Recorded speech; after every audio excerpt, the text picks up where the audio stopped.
everyone, and welcome to Infinite Integration, where infinite possibility meets daily practice. I'm Tanys Coughlan from the Twillo Lifestyle Community, Twillo Lifestyle Academy. I am joined by my beautiful co-host, Jacqueline Richards, a wealthy yogini. Welcome, everyone. It's great to have you with us again as we move into another episode of Infinite Integration. So, why does healing ancestral scarcity feel like such an important conversation right now? Because it's coming up over and over again. We've got this scarcity piece that's happening. And then also ancestral patterns are coming up to heal. So why is that coming up in the way that it is at this time? What do you think? Yeah, another groovy question. And so when I take a look at just around me, all of the communities that are taking a look at their ancestral connections and wanting to know, I take that back, maybe wanting to know more, maybe not wanting to know what they know now. Our ancestors have done and created so much that we write about, we have questions about, we have art about. And it is that moment now, because it's safe to say, I want to know more about my ancestors. You know, here in, certainly in Ontario, it is Black History Month. And during Black History Month, I will tell you that it was probably about 20 years ago, I wanted to know more about my ancestors. Where did I come from? Why do I look like this? Why do I speak like this? I wanted to know more, and I needed to do research. Needed. So what did that look like for you, the research? Like it, and very much in the Indigenous way.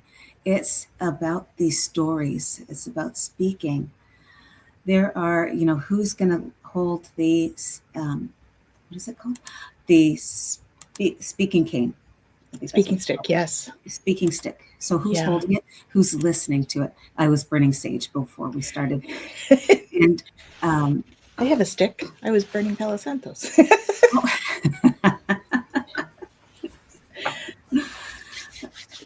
I imagine for me, it was do it before you can't do it with them. Do it before you need to hold on to other people's stories, right or wrong, good or bad. My prompt was to call and say, I want to know more about who you are, to my grandmother. Who are you, my mother? I grew up with you, my Auntie May. I grew up with my brother. I want to know more about you and the things I don't know. Will you tell me? On that moment, I couldn't find him. He had disappeared and I didn't know. I'm from Toronto. And I moved to Ottawa and I couldn't find my brother. It's like, Jason J., where are you? And so trying to figure out. And so I got these little mini messages. So he had taken a moment to head to Mexico to explore. Nice. Just to explore. And that's a story I needed to hear. That's what my ancestors do. We explore. Well, and I think, the collective shift that we're going through right now, when we look at the question, why is it such an important thing, right? We're looking at like the collective shift. Because we're trying to shift from, trying is lying, Tanys. We are working on a shift. I hear a mentor in the back. Or is that a guide? We have a collective shift, right? We're shifting from that survival mode, that 3D survival mode, into sustainability, into that 5D reality. And as we do that, it's coming up for us to clear some of these patterns that just have been in our field because of some of the ancestral things. So our ancestors do all sorts of interesting things, right? Like explore. We also are there are patterns that are stuck there that are about scarcity, about fear, about money, about fear, about even resources and safety and stuff now. Mm-hmm. So there's a lot coming up with some of this stuff that's happening in the world. And I think, many people are feeling like they're still stuck, even though they're doing the work. And I think this is about us going into the ancestral healing. Because maybe I'm not holding on to a thought pattern that I'm aware of. But sometimes we have these things and they're very subconscious. And we're carrying them in our energetic field. We may not be carrying them, obviously, or we're not talking about them, or whatever the case may be. But sometimes we're really carrying them in the subconscious, in the energetic fields around us or within. And so that's some of the healing that it's important for us to look at, because sometimes we don't realize it. And isn't that interesting that you said it that way? Feeling stuck. Where are we feeling stuck? In so many ways, it's when you look back, you're looking at your history. Why do I have this weight? I grew up a little chunky and I couldn't figure out why. And it was, I love food. What's the big deal? But my other family members were slim and trim and I wasn't. Then there are people that I know, good friends who came from the statuses that I've come from, and they've done so much more with their finances. They have done so much more in their business creation. They've done so much more. Were they There's ever a lot stuck? that have done so much less too, right? It's a continuum. Yeah, exactly. We're all on that exactly. continuum. Yeah. And so I think some of the progress we can make is by starting to name some of those unseen patterns, right? Stepping into, okay, what am I feeling here? What is this? Why am I feeling that charge? When you talk about money, that like, in your stomach. What is that in your stomach? Right? It's often an unconscious pattern. We feel it in our bodies before we can verbalize or understand or intellectualize it, I think. Yeah. And it's interesting. Scarcity often isn't personal. And we are, so I just spoke about how I was feeling as a little pleasantly plump.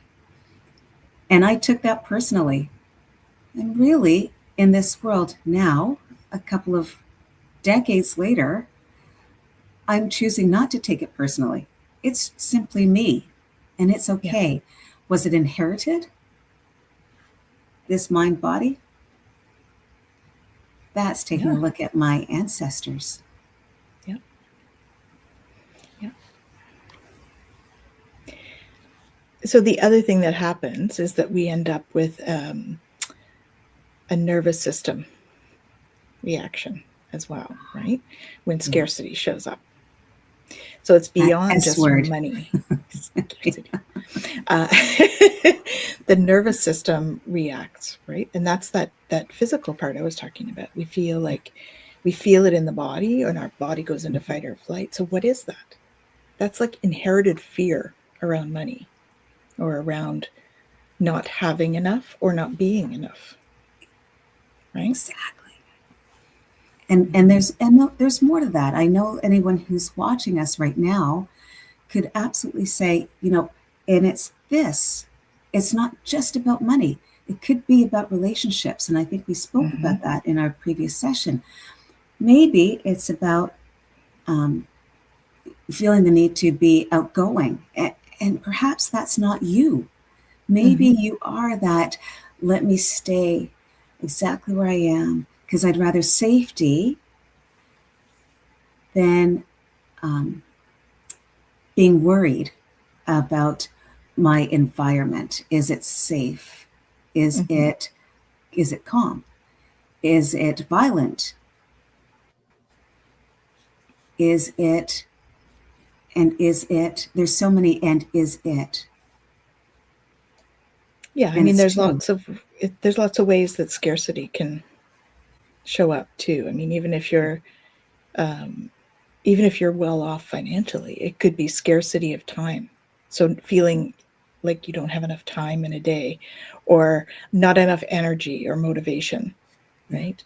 Or like I mentioned, self-worth, not feeling like you're enough at all. And that can be like, there's no demographic for those, right? Those are all, they could be at any demographic. Those And ones. interesting, you use the E word enough. What is enough? Exactly. You know, for someone to be making a couple of bucks a day, is that enough? It could very well be. But that person who's making $1 million, that wouldn't be enough for them. And maybe the million isn't enough for them either. Mm-hmm. Um, it's what matters. And you talked about emotions. It matters. Mm-hmm. Definitely. So, here's another question. So, why is the maternal lineage so strongly connected to abundance and security? Why do you think that? Okay. There are, I don't know, 4 or 5 kids in your family, and you happen to be the youngest, and you are racing around with your siblings, and you fall, and you scrape your knee, and it's bleeding. What's the first thing one does? You run in to see Run, keep. mom. Mm-hmm. Exactly. Mom, look what I've done. It's like you've cut off your leg. And what does mom do in that perfect world? Give me a hug. Be okay. Let's clean it up. And the moment she says, let's clean it up, aren't you back playing with the other 4 siblings? Of course. Um, Of that course. is safety. That is, Mm-hmm. and that's a perfect world. And there's so many worlds that aren't described or lived that way. Perhaps Yeah. it's, maybe it's single parents. So maybe it's mom at home, maybe it's dad at home. Mm-hmm. Who Or did maybe you run to? brought up by a grandmother Ah, or an yes. aunt, right? Whoever that person is that is that caretaker of you, that's where we often sort of get some of those behavioral patterns. Mm.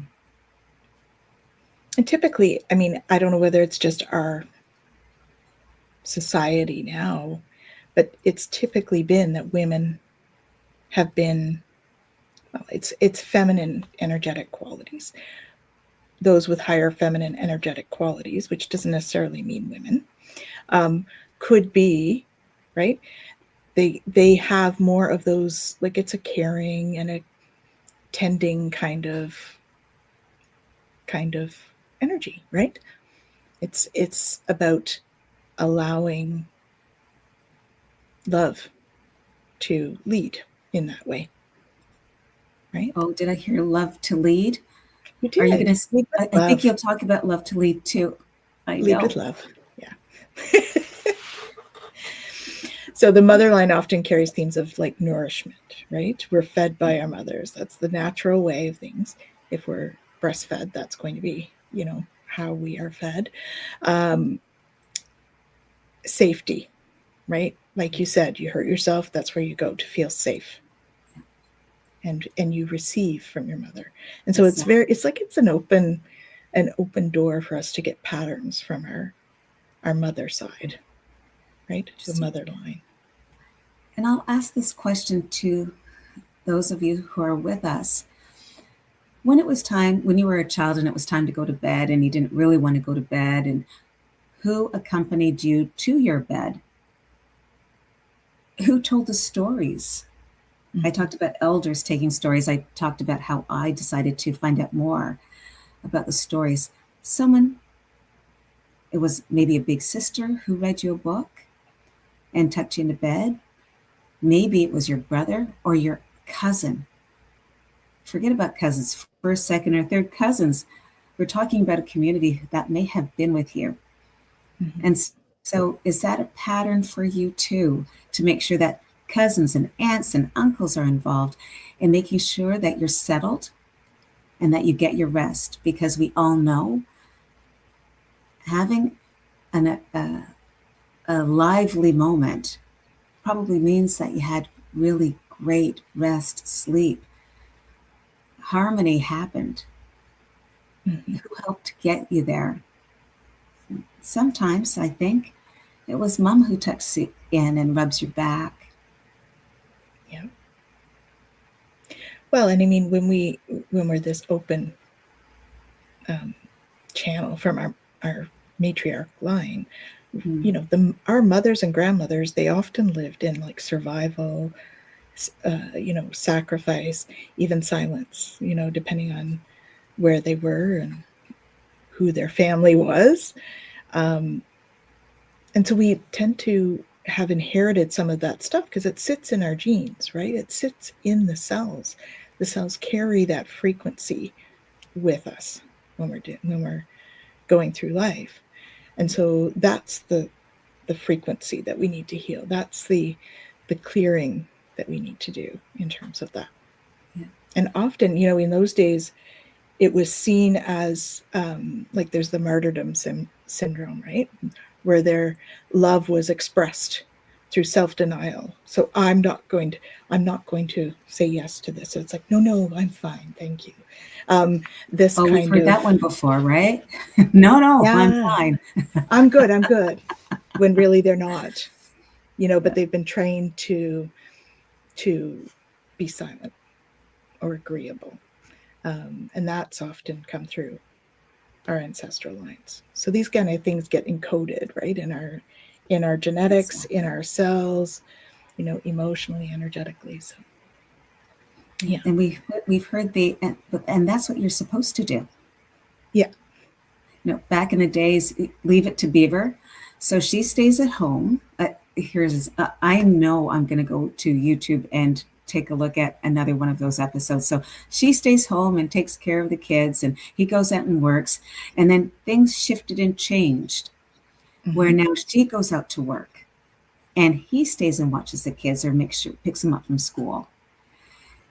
Is that wasn't as supposed to happen? That wasn't as supposed to. And Yeah, now you talked about open doors. We live in a world of open doors, and it's not as supposed to. I loved how you talked about the three S's, survival, um, sacrifice, and sacrifice and silence. silence. Wow. Yeah. It's Well, and called that's why the success. nervous system Hmm. is all engaged, right? Because of I those know. things that we're carrying. I took that breath. I lifted my shoulders. I took them back and released them down. How many times do we do that? Not enough. Yeah. Well, and that's where, you know, some of the healing can happen when we Yeah. do that kind of care for ourselves, when we start to honor the strength that our ancestors gave us as well, not just the scarcity, sacrifice, and silence, right? Maybe we honor the strength that they gave us, another S word, as Yeah. we start to heal and we see how much strength it took to be there, right? To be Absolutely. in that time, because many of our ancestors have lived through terrible times in history.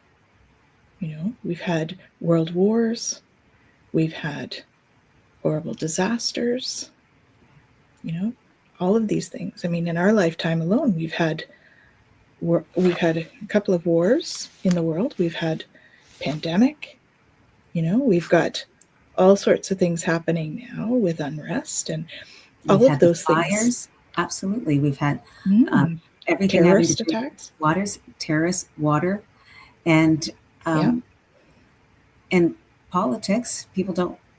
Well, that's not fair. Sometimes we might not want to listen to the stories of politics, and then you realize, in order to have a say, I need to have an idea of what's happening. Sometimes that's frightening. Mm-hmm. And our ancestors, like you said, Tanys, our ancestors have been through so much. They've been through the horses, they've been through the new cars. Mm-hmm. I know I heard that story. We talked about this. I walked 8 miles to school, Jacqueline. Yes. In the freezing cold Yeah. with no coat or boots. Yeah. Yeah. That's kind of what we were talking about, though. That's kind of that, Yeah. it's a self-denial thing or a self-sacrificing martyr kind of thing, and that was seen as love in that time, right? Or I sacrificed my meal for my child's, or those kinds of things. I mean, of course, in that situation, you likely Yeah. would anyway. But there's And the it still happens in our world, it Tanys. We know does. that. We know that parents are letting go in, in order to help others to Mm-hmm. survive. Yeah. And I'm hoping that we're recognizing it more often and that we will lend a hand. And Mm-hmm. often it's a mom who sees what's happening in another family who says, I have some boiled eggs if you'd like. I have an extra loaf of bread if you'd like. See, back to the food situation, because that is Yeah. a scarcity. That is what we are Absolutely. wandering through. Yeah. So, how do these inherited patterns show up in modern financial behavior, Jacqueline? Mm. Mm. It's interesting how, and I use that's not an S word, it is the realization that there's a moment where you get to sit by yourself. An individual will sit by themselves on this chair and take that breath and realize that perhaps there's a headache coming on because they're not sure if they're going to be granted their pay for the work that they've done. They Mm. happen to work for a company that's having an issue granting money because the company is having an issue making money. You love the company and you will stay with the company, and you're sitting here thinking about that headache. Will I be paid? Yeah. Then there are those who understand that it's okay to ask. Modern financial, you invested in stocks and bonds. I know I have. And that was before 2003, 2008. I invested because I thought that was the right thing to do. Looking at my heritage, they looked at owning real estate Mm. as the way to make money, in addition to their part time jobs and the company that they're building. I decided that it would be great to invest in other companies. Modern financial behavior, that was then, and it continued to be that before. My ancestors, that I probably didn't know, did the same thing. They invested in other businesses. And then there are those who I will take that Monday to Friday, 9 to 5, Mm-hmm. and know that a corporation or a government is going to make sure that I can feed my family and that I can put shoes on their feet. And I will decide to love that job.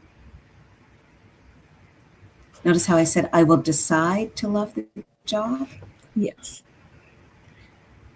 Well, and that's because We've done that. it we can love something that brings us security, right? Or Yeah. we can at least tolerate something that brings security so that we feel safe, because safe is like, it's a big deal. We want to feel safe. We're human, right? Yeah. It's what we need, is that safety. But so Exactly. often we're doing things like over giving, right? In business or even with our employer, those people that are really diligent and they're working 10 hours a day because they're trying to make sure that they're doing what is necessary, right? To get ahead, whether it's, and they may not even be getting paid for that extra time. They're just doing the work because they feel they're not enough, and they're trying to make sure that they are seen as enough. That Right? E word. There's S words, E words, enough. Mm-hmm. I talk about there's so many that do more that's required. So it was 9/11, when 9/11 happened. I happened to be in downtown Ottawa, close to Parliament Hill. And I found out, because people are saying, you need to get home now. Well, my daughter was in daycare and I needed to get to her. Taking a bus during that time was a challenge. Yeah. I ran. There were many of us who ran. And the daycare teachers all stayed. They didn't care what time the parents got there. They were all staying to protect, serve, and calm. They didn't get paid for that, but they knew that was incredibly important. They couldn't leave those children there. And they knew mom, dad, aunt, uncle were busy trying to get there. Yeah. That was proof in the pudding. People who cared enough to stay. To stay. And there are people like that all over the world now. Yeah. We look at our first responders. Yeah. They go above and beyond. Yeah. All the time. You know, or our teachers. Right? Our Wow. service personnel. They go above and beyond. So, and go back and to lead with love, and here is where we lead with love. Yeah. Right? We thank them. We show gratitude for their service. Just because we're grumpy doesn't mean we should take it out on other people. Exactly. Why should we be blaming? Absolutely. Mm-hmm. Absolutely. I love when you said that. The intent is not to blame. The intent with compassion is to understand. Yeah. Just let's open and understand. Yeah. And understand that being human is all about having moments where things are not perfect. Because perfect's a myth. Just saying. Perfect is a myth. So let's just see where we're at right now. Is that a book? That's perfect as a myth. It's got to be. Maybe. If it isn't, it should be. Yeah. Yeah. Perfect is a myth. There is no perfect. So we strive for something that is not even real. Right? Or maybe it's real for me, but it's not for somebody else. So a situation could be perfect for me, but other people might look at it and go, I wouldn't want to live like that. But who's to say that person should be judging the person who thinks it's perfect for them? Right? We judge each other all the time. Yes, we do. That's perfectly imperfect, I hear you say often. We are perfectly imperfect. Mm-hmm. And we are human. Yeah. And somewhere along the way, there's rest. Somewhere along the way, there's rest. Indeed. Indeed. So now I get to ask you, because I know we've talked about codes. There's so many codes out there. I know I'm in the money industry. There's codes for everything. But now I will ask you, Tanys, if it's all right, what are some of the common scarcity codes that people might recognize in themselves? Yeah, so I think when we look at codes, they're like the inner behaviors or those things that come up for us, or the sayings that come out of our mouth without us reading. So we've kind of talked about this in terms of our like unconscious unconscious programming, right? Yeah. That put us in this sort of fight or flight and we don't realize. So one is, I can't afford that. It's like an automatic phrase. You see something that's worth $100 and you're like, I can't afford that. Do you know whether you can afford that? Maybe you can, right? Did you check? It's okay if you say it and you've checked. You know you've got like $10 in your bank account and it's $100. You know that you can't afford that. But if you're, a lot of people have this as like this subconscious programming that just runs through their head. And so that's a code that we need to shift, right? Or anxiety around spending or investing. So if you go and you see this $100 item, and even though you have it $100 in your bank account, it makes you anxious to think about spending that much money, right? A lot of people do this with things like when they have to go and buy furniture or a car or a house or something. It's like, oh my God, that's a lot of money. I don't know how I'm going to do that. Even though it might be an investment, like a house would be an investment, right? And a lot of people, yeah, go ahead. Yeah. So with regard to, because we just talked about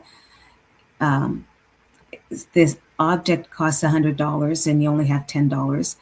Perhaps it's time to buy a car because your job means that you need to have a car.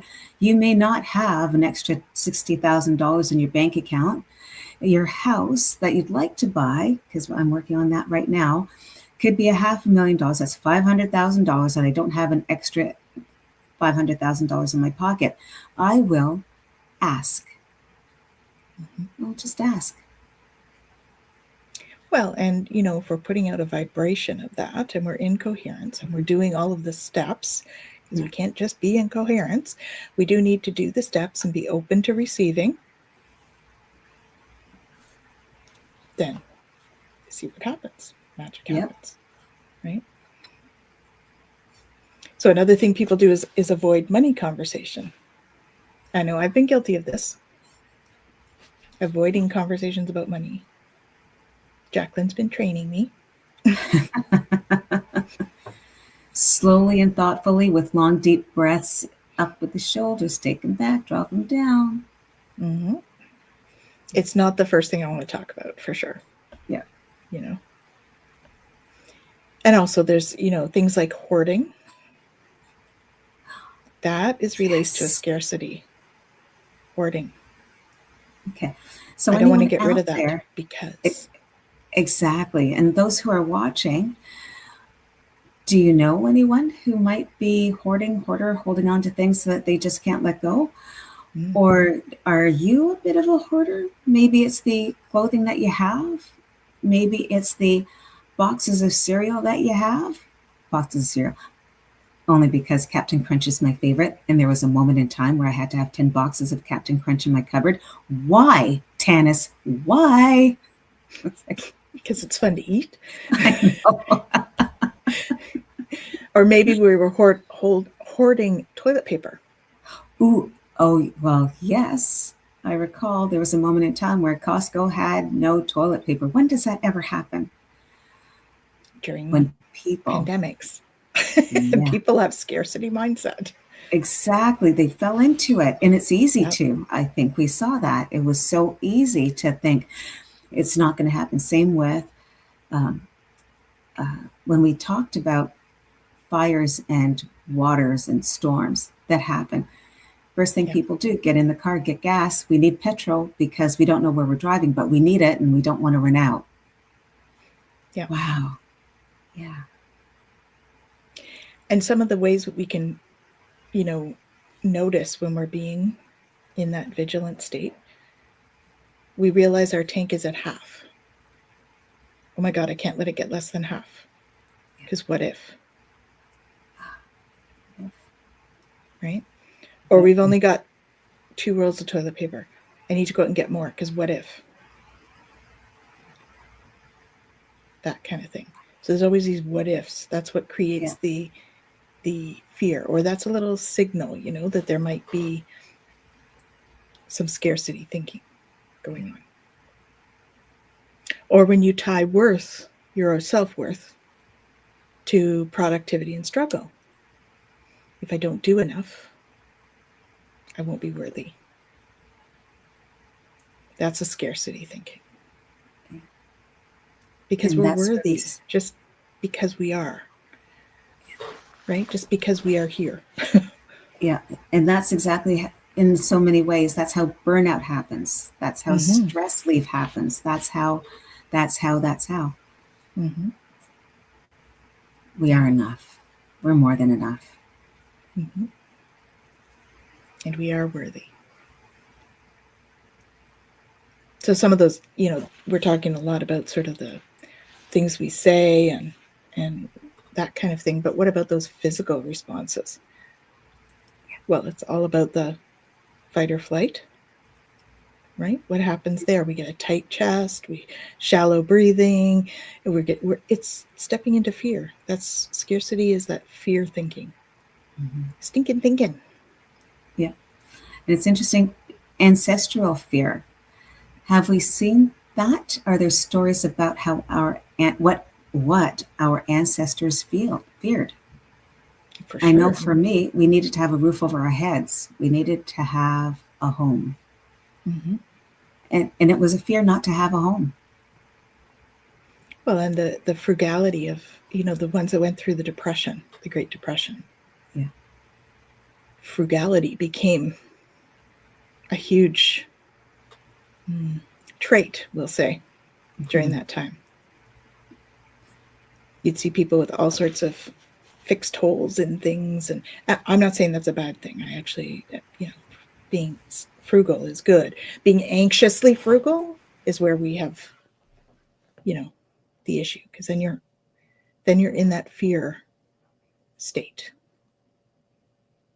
Oh, I think Jacqueline has frozen. So, scarcity. Yeah, she's back. Hello. Hi. I was like, all of a sudden it was silent. I'm like, because we were just talking about being frugal. I was like, what? Frugal. What? It's the anxious frugality that's really an issue, right? Not being frugal overall, but when people were in the Yeah. depression, it created so much fear Yeah. around that because they didn't know if they'd eat. So I'm not saying that the fear wasn't founded then, but when we bring that forward in our energy field now, and we're still holding it in our energy field, when most of us, I'm not saying everybody because there's still a lot of people in fear about where their next meal is coming from, um, but a lot of us, even if we have money in the bank, we carry this fear around being frugal because what if? And sometimes those are just the codes that are stuck in our energy field. That stuff that we need to shift from our ancestral thinking. Right? Everybody's Yeah. situation is different. So really, I mean, we're talking in generalizations, and Very that's much so. you know And and I write in my book, when you're talking about why do you feel like that? So I've had situations where I don't know why I feel that way. And I have to get out my book and write, what is it that had me feel that way or do that thing? What mm-hmm. was it about that had my emotions run rampant or me become silent? I had to write because maybe that would give me the answer. Mm-hmm. And then you It pick can up help the phone and clarify. you call your aunt. Exactly. Then you Yeah, call your aunt, Auntie May. yeah. Why would I have thought that? Now that's called trust too. Mm-hmm. And why would that be? Doesn't she tell me a story about my great great grandmother who did the same thing? Yeah, and that lives in our energy body, in Yeah. every cell, right? We carry trauma, our own and our ancestral and our past life trauma.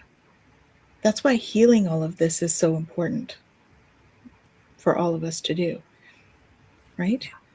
Very much Because the so. more we can heal it, the less of that we have to carry, the less sort of unconscious programming that we bring into this time in our present. I mean, it was a survival strategy, right? And shame just reinforces that. But it was a survival strategy at one point. So how do we heal scarcity, ancestral trauma? We do it with compassion, because that allows safety and choice. When we can look at somebody with compassion, it takes us out of judgment into love. And it's not that our ancestors did anything wrong, right? There's no shame in what they did. They had all of their stuff come up for them, just as we have our stuff come up for us. So it's not about judging our ancestors.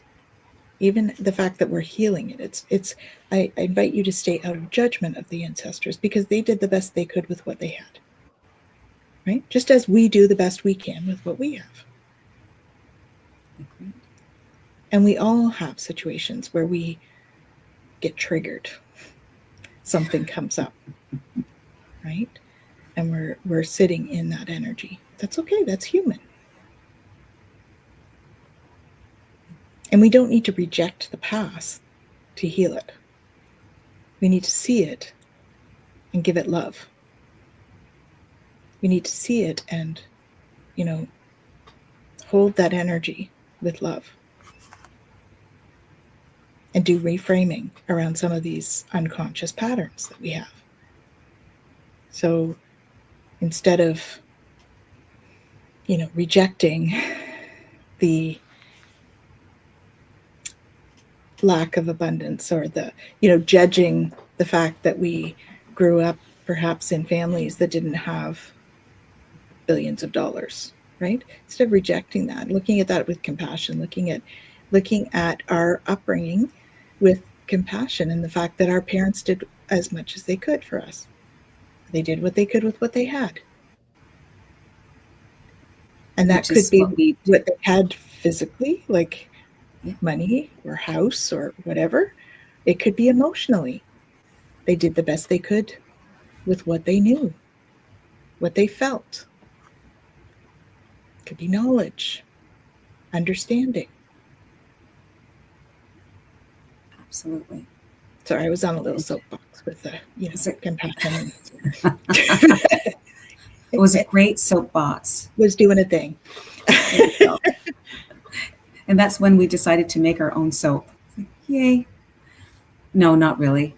No. However, I love that soapbox because it allows us to sit back and think that word reframe.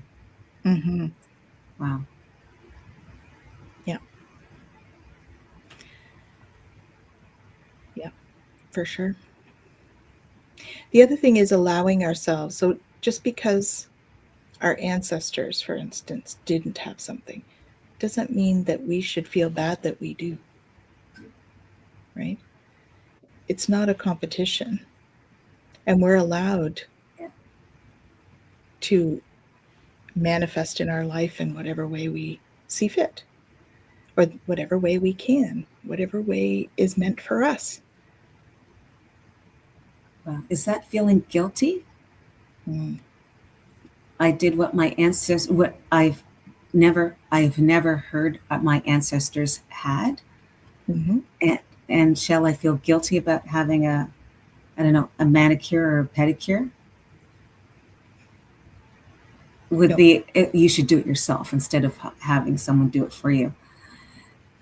Then I'm going to sit back and think, oh, is that a mama wound? That I shouldn't do that for me? It could be, because our mothers gave so much to the family. Energy, time, love. Mm-hmm.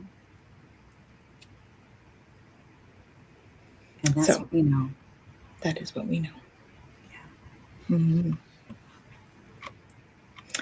So let's talk about how we're going to bring this forward. How are we going to do some healing? So there's a practice that we could do, like you can light a candle with an intention of bringing forward healing. You could write a letter, maybe to your maternal line, offering gratitude, releasing the things that are not serving the line anymore. You can read it out loud because our words have strength and power. Always. Mm. Yeah. And send love back. Right? Take the letter, send love to it. And if you like, you can burn it because fire transmutes energy. So transmute some of the denser energy that you need to release and let that go. Do it on a full moon, it's even more powerful. Yes. And we just had that full moon. It was lovely. Side note, I made sure to put my water out because Tanys said that I should have my water blessed by the moon. And so every full moon, every new moon, full moon, and any moon that I can see, I've got water out there. Never, I would ask you, if you're going to do that, the winter time, make sure you don't fill your glass bottle all the way to the top. Yeah. Because minus 32 will potentially crack the bottle. Mm-hmm. So just be careful about that. Yeah. As I talk about you may even want to use metal or something. Has a little more give. Woohoo! So let's do a little bit of an affirmation. Okay. Because we usually close the show with an affirmation. So let's do an affirmation. So if you close your eyes, deep breath in and out. And just repeat after me. I honor those who came before me. I honor those who came before me. I release the scarcity and fear that is not mine to carry. I release the scarcity and fear that is not mine. I now receive abundance with love and gratitude. I now receive abundance with gratitude. So be it, and so it is. So be it, so it is. So as you carry that forth, what else have you got going on this week, Jacqueline? Aside from suggesting that people consider repeating that before they go to sleep, because you're telling the mind to think, this is what I'd like to have happen. And if you didn't remember it, I would write it down and have it by my bedside. Pick it up and read it. It's a great affirmation. And Tanys asked me what I have. It's like, awesome. It's for me, I have a speaking engagement here just outside of Ottawa. It's called Smiths Falls. Mm-hmm. And I am talking about yoga and money and taking long, deep breaths. And I may even talk about HELOC, a home equity line of credit. How exciting. I make it exciting because for those who haven't, it's time to learn. Those who know it, it's time to explore. So it's yoga at the Healing Nook in Smiths Falls. Very excited. You can find it online or drop me a line. Awesome. Oh, I should tell you. I should tell you when it is. So it's February 11th. It's in the evening. Yeah. Very nice. Very nice.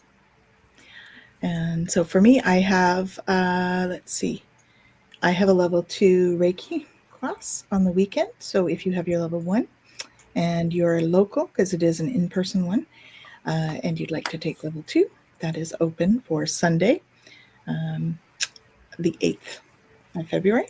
So please reach out. You can check that out at twillylifestyle.ca. And next Monday, we have Twillo Talk with an awesome guest. So come and join us. Actually, it is the second week, so it should be Twillo Stash. And then we have this again next Wednesday, same time, same place. Come and join us as we delve into more infinite integration. And where we can take that is infinite. Final words, Jacqueline? I would ask, because I will do this, to reconnect with my creative space, my intuitive space, my accepting space, because it's powerful and it's natural and sources of all prosperity. That's what I will say. Which comes from that. We are creative beings. Yeah. The female line is creative beings. So go be creative with your feminine energy, whether you are masculine or feminine. Tap into that feminine energy, that well of creativity and creation. Till next week. Namaste. See you soon. Namaste.